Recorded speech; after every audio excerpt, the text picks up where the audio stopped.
Retro bikes are a great way of getting a taste of old-fashioned motorcycling from your youth, but with modern performance, modern brakes, dare I say it, modern reliability.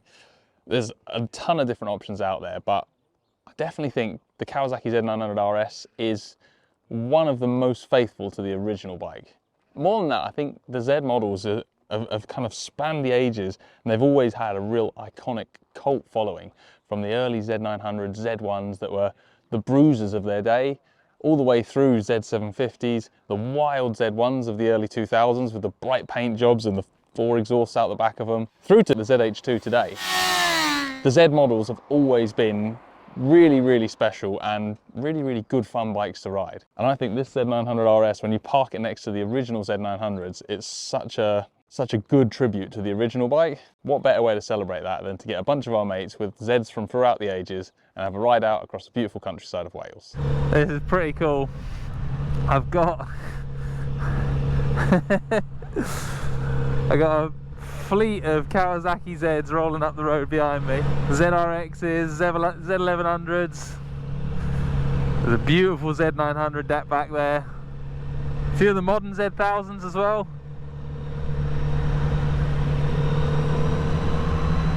Randomly meeting in a freezing cold car park in August for a ride out for coffee. I got a lot of time for that. Motorbikes are awesome.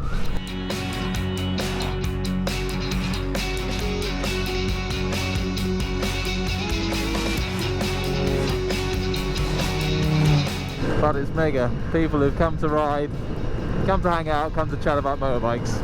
I love that.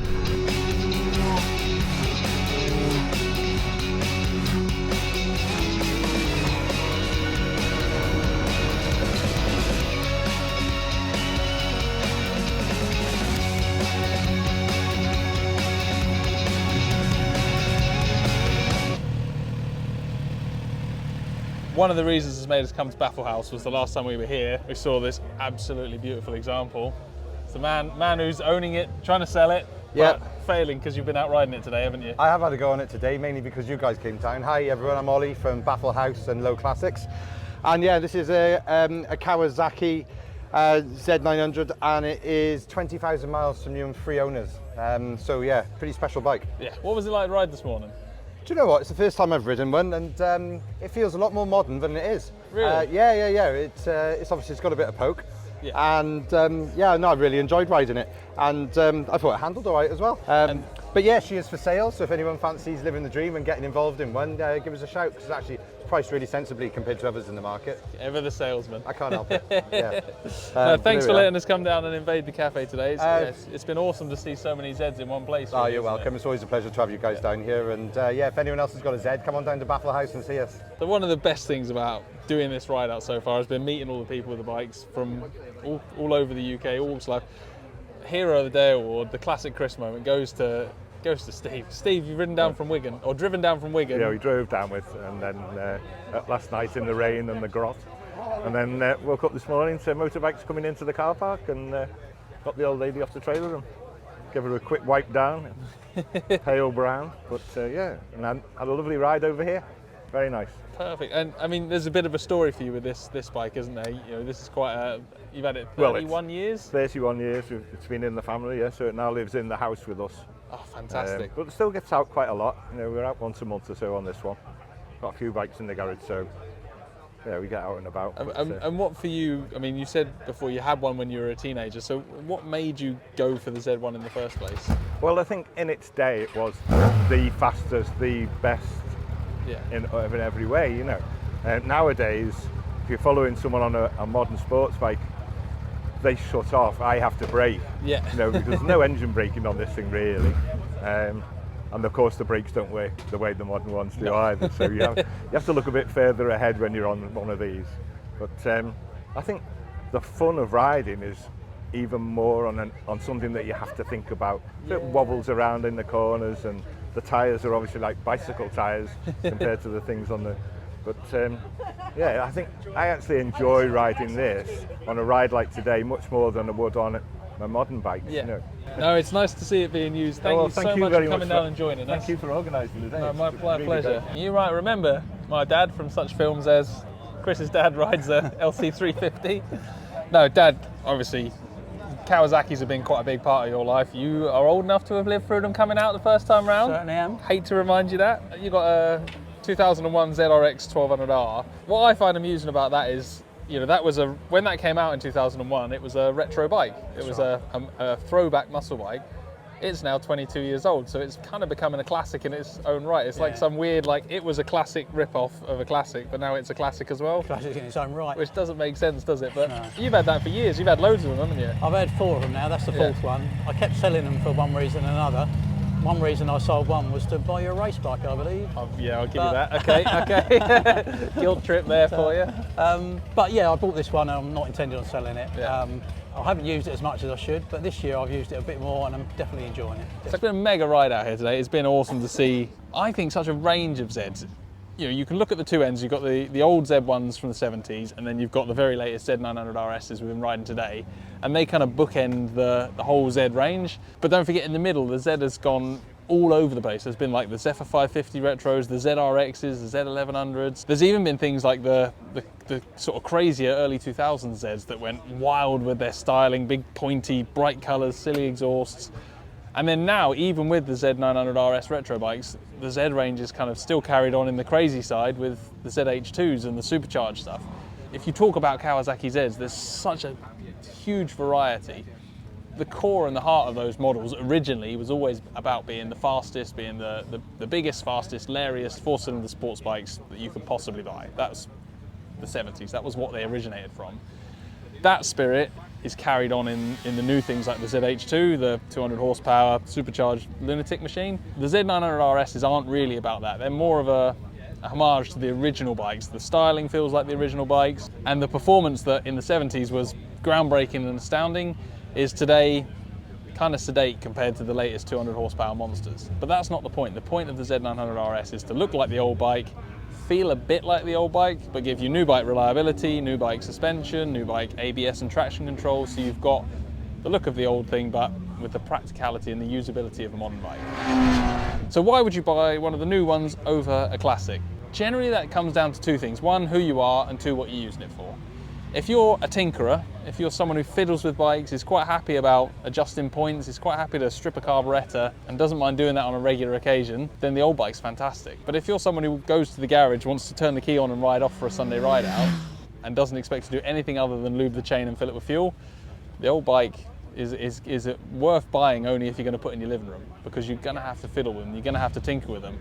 And that's kind of regardless of condition, because in the 70s, that's what motorbikes involved. They involved tinkering, they involved greasy hands. Nowadays, we've all become very expectant that we get on our bikes, turn the keys and ride them. Secondly, it's what you're going to use it for. If you want to use a bike for occasional Sunday ride outs, again, the old bike, if you stay on top of the maintenance, it's great for that. But if you want to use your bike regularly, if you want to go bigger distances, if you want to be able to ride it to work on a Monday morning without thinking about it, again, the new bike is what a new bike is. It's turnkey. It's got ABS and traction control, so when you're a bit tired and the conditions turn crap, you've got a bike that's going to look after you when the roads are slippery. Again, you need to think about what you're going to do with the bike. So I've ridden the Z900RS and the RS SE a lot over the last month and a half or so. One of the things that struck me about it is the more I ride it, the more I like it. It's not a bike that you jump on and are wowed by the performance. These bikes never are. But the more I ride it, the more I get a feel and a bit of nostalgia for it. The engine feels beautiful. It's that thing that Kawasaki do better than anyone else. It's just a big, smooth 4-cylinder with a wall of power and a nice scream and snarl at the top end. I don't think anyone else does a 4-cylinder quite as well as Kawasaki does. I've said it before so many times, but Kawasaki know their way around an inline 4. They really do. The feel and the only way you could describe it is solid. Just feels big, meaty, solid engine. Just always got shove and shunt. Not oodles of horsepower. It's not a screamer. It's not a wild engine. Just always seems to have a little bit of push and a really nice intake noise. And that for me is what makes a great muscle bike engine. That kind of roar.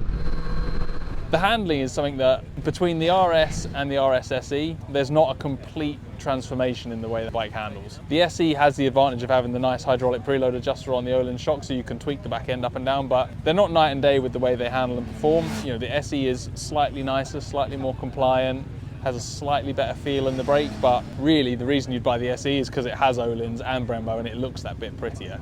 In terms of outright performance, we're not talking a night and day shit. So what are they like to ride?